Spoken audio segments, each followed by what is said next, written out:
Hello friends, तो हम लोगों ने पिछले वीडियो में क्वेश्चन नंबर 10 तक सॉल्व कर लिया था टॉप 50 क्वेश्चंस ऑन वेक्टर की सीरीज़ में। अगर आपने नहीं देखा तो आप चैनल पर जाकर देख सकते हैं। तो आज इस वीडियो में हम लोग क्वेश्चन नंबर 11 से स्टार्ट करेंगे। तो क्वेश्चन नंबर 11 है, if A B C are 3 vectors such that a plus B plus C is equal to 0 और मैग्नीट्यूड ऑफ a की वैल्यू 1 है, magnitude of b is equal to 2, magnitude of c is equal to 3, then a dot B plus B dot C plus C dot A की value पूछ रहा है। ये important question है क्योंकि ये ऐसा इसी कॉन्सेप्ट पे निमसेट में क्वेश्चन आ चुका है और ये जेई में भी आया हुआ है। तो हम लोग इसका सॉल्यूशन देखते हैं। क्या दिया है हमें, a plus B plus C is equal to 0 दिया है। तो हम लोग लिख लेते हैं a plus B plus C is equal to 0 vector. और क्या दिया हुआ है, सबकी मैग्नीट्यूड की वैल्यू दी हुई है, magnitude of a is equal to 1, magnitude of b is equal to 2 और magnitude of c is equal to 3। ठीक है, तो हम यहाँ पे क्या करते हैं, यहाँ पे हम दोनों तरफ मैग्नीट्यूड ले लेते हैं तो ये हो जाएगा। ठीक है, फिर अगर हम मैग्नीट्यूड लेने के बाद स्क्वायर कर दें तो ये क्यों किया, क्योंकि जब ये फार्मूला बन जाएगा ना, स्क्वायर करने पे a प्लस बी प्लस सी का होल स्क्वायर वाला फार्मूला बन जाएगा। और फार्मूले में हमको पता है इसके फार्मूले में ये वाली टर्म्स आती है ना, तो इससे आइडिया लग गया कि हमें स्क्वायर करना ही होगा। तो जब इसको स्क्वायर खोलेंगे तो क्या आएगा, फार्मूला सबको आता होगा, A square magnitude of B square plus magnitude of C square plus 2 A dot B plus B dot C plus C dot A is equal to 0। इसका करेंगे तो 0 ही आएगा। ठीक है, अब सबकी वैल्यू रख लेते हैं क्योंकि सबकी वैल्यू पता है। इसकी वैल्यू है 1 तो 1 का स्क्वायर 1, इसकी वैल्यू 2 का स्क्वायर 4 और वो 3 का स्क्वायर 9 प्लस 2, इसको ऐसे ही रहने देते हैं। ठीक है, तो इसको ऐड कर ले, 9 1 10 और ये 14, तो 2 ब्रैकेट में यही इज इक्वल टू 9 1 10 और 14 माइनस 14। तो ये ब्रैकेट वाला लिख लेते हैं, a dot B plus B dot C plus C dot A is equal to minus 14। ये 2 मल्टीप्लाई में था, डिवाइड में आ गया, तो इसको डिवाइड कर देंगे तो -7। ठीक है, इसी की वैल्यू पूछा था, तो देख लेते कौन सा ऑप्शन सही है। तो option number C is the right answer. ठीक है, तो नेक्स्ट क्वेश्चन चलते हैं। नेक्स्ट क्वेश्चन कह रहा है, question number 12, angle between vectors A and B. हमें ए और बी के बीच का एंगल चाहिए और इसने बताया है कि A B C are unit vectors. A B C हमारे यूनिट वेक्टर्स है। यूनिट वेक्टर का मतलब होता है कि इनके मैग्नीट्यूड की वैल्यू 1 होगी। नाम से ही लग रहा है यूनिट, तो इनके मैग्नीट्यूड की वैल्यू 1 होगी। तो लिख लेते हैं इस, तो क्वेश्चन नंबर 12 दिया है कि A B C unit vector है तो सबके मैग्नीट्यूड की वैल्यू 1 होगी। तो हमने लिख लिया। आगे बढ़ते हैं, और कह रहा है ये सब वेक्टर सेटिस्फाई कर रहे हैं इस एक्सप्रेशन को। तो एंगल बताना है ए और बी के बीच का, तो लिख लेते हैं a plus B plus root 3 C, A plus B plus root 3 C is equal to 0 vector. हमें ए और बी के बीच का एंगल चाहिए, तो हम कोशिश करेंगे कि इन्हीं दोनों को एक साइड रखें। जिसके बीच का एंगल चाहिए उसको रोक लेते हैं। तो ए और बी के बीच का एंगल चाहिए, इसको रोक लिया और सबको उधर भेज दिया। ठीक है, अब क्या करेंगे, दोनों तरफ मैग्नीट्यूड ले लेंगे, इधर भी ले लिया और फिर दोनों तरफ स्क्वायर कर देंगे। ये बार बार करते हैं। ठीक है, जब स्क्वायर करेंगे तो क्या होगा, a प्लस बी का होल स्क्वायर, तो ये मैग्नीट्यूड ऑफ a का square plus magnitude of b का square plus 2a dot b, ये फार्मूला होता है a प्लस बी का होल स्क्वायर का, इज इक्वल टू, अब ये स्क्वायर करेंगे तो प्लस हो जाएगा और रूट 3 का स्क्वायर करेंगे 3 और ये c का स्क्वायर हो जाएगा, मैग्नीट्यूड ऑफ c का स्क्वायर। ठीक है, हमें पहले से पता है कि A B C unit vector है तो इन सब की वैल्यू 1 होगी, तो यहाँ 1 हो जाएगा, यहाँ भी 1 हो जाएगा और यहाँ भी 1 हो जाएगा।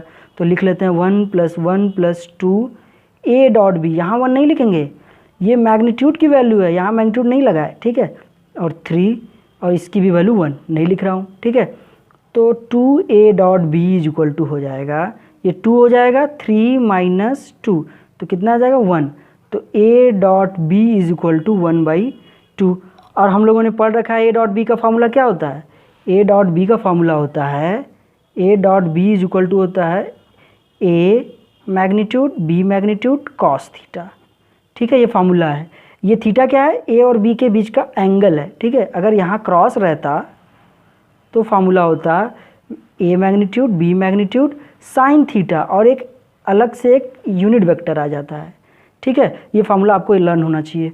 तो यहाँ पे हम लोग ये वाला फार्मूला यूज करेंगे। तो क्या आएगा, magnitude of A magnitude of B cos theta is equal to 1/2। ठीक है, तो ए और बी की वैल्यू फिर से हमें पता ही है, क्योंकि यूनिट वेक्टर है तो इनकी वैल्यू 1 होगी। तो मैं नहीं लिख रहा, तो डायरेक्ट लिख दे रहा हूँ cos theta is equal to 1/2। अब कॉस में 1/2 किसकी वैल्यू होती है, 60 डिग्री की होती है। तो थीटा इज इक्वल टू π/3। ठीक है ना, कॉस में 1/2 60 की होती है, तो थीटा इज इक्वल टू π/3। तो ऑप्शन मैच करा लेते हैं, option number C is the right answer. ठीक है, अब नेक्स्ट चलते हैं। क्वेश्चन नंबर है 13 कह रहा है कि a + b + c is equal to 0 है। ठीक है, और सबके मैग्नीट्यूड की वैल्यू दी हुई है। फिर पूछ रहा है एंगल बताओ a और b के बीच का। ये भी जेई में आया हुआ है, निमसेट में भी इसी टाइप के क्वेश्चन आए हुए हैं।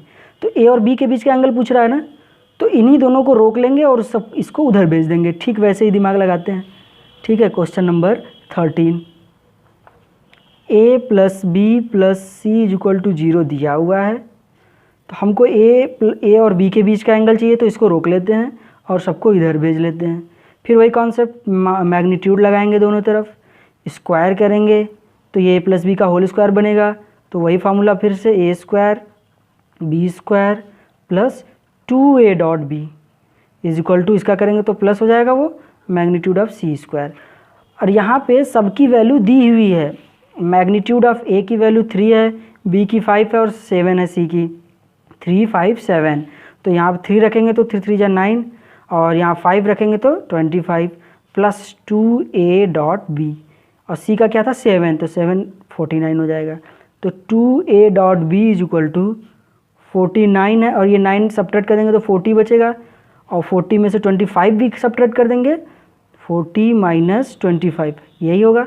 तो 2a.b इज इक्वल टू 40 में से कितना बचेगा 15।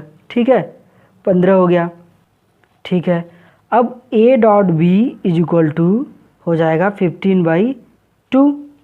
ठीक है, तो a.b का अभी हमने फार्मूला ऊपर पढ़ा था कि a/b cos थीटा, यही पढ़ा था ना, a/b cos थीटा मैग्नीट्यूड में, तो वही लिख लेते हैं। तो क्या हो जाएगा, magnitude of a magnitude of b cos theta is equal to 15/2। a की वैल्यू क्या थी मैग्नीट्यूड की, 3 थी, और 5, a और b की 3 और 5, तो रख लेते हैं, 3 5 जा 15 हो जाएगा। तो 15 cos theta is equal to 15/2। तो यहाँ पे इसको 15 15 काट देंगे, तो क्या बचेगा, cos theta is equal to 1/2। तो थीटा क्या होगा, 1/2 किस में होता है, 60 डिग्री, मतलब π/3। ओके, तो कौन सा ऑप्शन सही होगा, क्वेश्चन नंबर 13 का option number D is the right answer. ठीक, अब नेक्स्ट क्वेश्चन पर चलते हैं। क्वेश्चन नंबर 14 है, the value of A for which the points A B C with position vector इतना इतना एंड इतना। कहने का मतलब है ए की वैल्यू पूछ रहा है और ए बी सी के पोजीशन वेक्टर हैं, सबकी दे दिया हुआ है पोजीशन वेक्टर। ठीक है, और ये ए बी सी है क्या, are the vertices of right angle triangle. ये राइट एंगल ट्रायंगल के वर्टेक्स है, वर्टिसेज हैं, और सी पर 90 डिग्री बनाना है। तो ए की वैल्यू पूछ रहा है, तो हम लोग एक फिगर बनाते हैं ट्रायंगल और सबका नामकरण करते हैं। जब फिगर बनाएंगे तो कैसा दिखेगा, राइट एंगल ट्रायंगल बनाना है तो ऐसा दिखेगा। ठीक है, तो सी पर ही बोला था 90 रखना है, तो यानी कि ये पक्का सी ही रहा होगा। अब ये ए होगा या तो ये होगा, कहीं कहीं भी नाम दे देते हैं, ए बी। ठीक है, और सबका पोजीशन वेक्टर दिया हुआ है। ए का दिया हुआ है 2i - j + k, और बी का दिया हुआ है i - 3j - 5k, और सी का दिया हुआ है ai - 3j + k। ठीक है, तो हमसे स्मॉल a की वैल्यू पूछ रहा है। तो यहाँ फिगर से क्या दिख रहा है कि ये वाली लाइन BC और CA है ना, CA वाला और CB वाला दोनों परपेंडिकुलर है। हमें पता है अगर दो वेक्टर A वेक्टर है और B वेक्टर है, अगर ये दोनों परपेंडिकुलर हैं तो इसका मतलब होता है कि उनका डॉट प्रोडक्ट 0 होगा। ये कॉन्सेप्ट है। अगर दो वेक्टर परपेंडिकुलर हैं तो उनका डॉट प्रोडक्ट 0, तो यही यहाँ पर हम लोग माइंड लगाएंगे। ये पहला वेक्टर है, ये दूसरा वेक्टर, दोनों परपेंडिकुलर है तो इनके बीच 90 बन रहा है, तो इनका और इनका डॉट प्रोडक्ट 0 होगा। तो कैसे लिखेंगे, सी ए वेक्टर, ये ओरिजिन समझ लीजिए, सी ए वेक्टर और सी बी वेक्टर का डॉट प्रोडक्ट, ठीक है ना, ये पहला वेक्टर ये दूसरा 0 होगा। क्यों, क्योंकि 90 डिग्री बना रहा है। तो सी ए कैसे निकालेंगे, ए में से सी को घटा देंगे तो 2 माइनस ए, ठीक है, 2 माइनस ए, और -1 -3 क्या होगा, प्लस लिख देता हूँ, -1 और -3 -4 जे, ठीक है, और 1 -1 ये तो 0 हो गया, ठीक है। ये हो गया पूरा सी ए डॉट सी बी चाहिए। सी बी कैसे निकलेगा, बी में से सी को घटाएंगे, बी में से सी को घटाएंगे तो 1 में से ए जाएगा, 1 माइनस ए आई, फिर इसी तरह -3 और इसमें घटाएंगे तो ये 0 हो जाएगा, +3 0 जे नहीं लिखेंगे, और -5 माइनस के तो कितना हो गया, -6 के इज इक्वल टू 0। अब डॉट प्रोडक्ट करना है आई का आई के साथ, तो यही दिख रहा है, तो 2 minus A 1 minus A, I dot I 1 होता है। जे का जे के साथ करेंगे, जे वाला तो है ही नहीं तो 0, के का के साथ है ही नहीं 0, तो यहाँ से क्या आया, ए इज इक्वल टू, इसको भी 0 के इक्वल कर देंगे तो ए इज इक्वल टू 2 आ जाएगा, जब इसको 0 के इक्वल करेंगे तो ए इज इक्वल टू 1 आ जाएगा। तो कौन सा ऑप्शन सही है यहाँ पे, तो ऑप्शन नंबर 14 का आंसर है 2 और 1, तो option number A is the right answer, ठीक है। अब नेक्स्ट क्वेश्चन पर चलते हैं। क्वेश्चन नंबर 15 कह रहा है कि a particle acted on by constant force इतना एंड इतना, एक पार्टिकल है, इस पर 2 फोर्स लग रहा है ना, ये फोर्स लगने से क्या हुआ, वो पार्टिकल डिस्प्लेस्ड हो गया, कहाँ से, इस पॉइंट से इस पॉइंट तक डिस्प्लेस्ड हो गया। तो पूछ रहा है कि कितना काम किए, टोटल वर्क डन पूछ रहा है, ठीक है। ये क्वेश्चन 2 बार जेई में आया हुआ है, निमसेट में इसी टाइप का क्वेश्चन आया है, ठीक है। तो हम लोग सॉल्व करते हैं, वर्क डन निकालना है। तो क्वेश्चन नंबर 15, तो वर्क डन के लिए फार्मूला होता है W is equal to force into displacement, ठीक है, फोर्स इंटू डिस्प्लेसमेंट। तो फोर्स चाहिए और डिस्प्लेसमेंट चाहिए, तो हमें फोर्स दिया हुआ है, फोर्स हमें दिया हुआ है, एक ये फोर्स है एक ये फोर्स, तो दोनों का ऐड कर देंगे तो टोटल फोर्स आ जाएगा। तो इन दोनों का ऐड करेंगे, 4 3 7 लिख लेते हैं, ऐड करके 4 3 7 आई, 2j और -4 के ऐड करके हमने लिख लिया डॉट। अब हमें क्या चाहिए, डी, डी मतलब डिस्प्लेसमेंट, डिस्प्लेसमेंट का मतलब है कहाँ से कहाँ गया है, यहाँ से यहाँ गया है, तो डी की वैल्यू कौन सा लेंगे, कैसे निकालेंगे, फाइनल में से इनिशियल को घटा देंगे, फाइनल में से इनिशियल को घटा दो, 5 में से 1 गया 4 4 आई, और 4 में से 2 गया 2, और 1 में से 3 गया -2, यही है। अब इसी को सॉल्व कर लेंगे, आ जाएगा हमारा। तो W इज इक्वल टू क्या होगा, डॉट प्रोडक्ट लेना है तो आई का आई के साथ, 7 4 जा 28, 2 2 जा 4, और -4 -2 4 2 जा 8, तो कितना हो गया, तो ये हो गया 28 और 14 32, 32 और 8 40 यूनिट वर्क डन करना पड़ेगा, ठीक है। तो हम लोग मैच करा लेते हैं, तो ऑप्शन नंबर है बी 14 यूनिट्स, ठीक है। अगर आपको वीडियो समझ में आया हो तो वीडियो को लाइक करिएगा, चैनल को सब्सक्राइब करिएगा, ताकि अब जो भी मैं अगला क्वेश्चन अपलोड करूं तो आप लोग को पहले मिले, ठीक है। तब तक के लिए थैंक यू।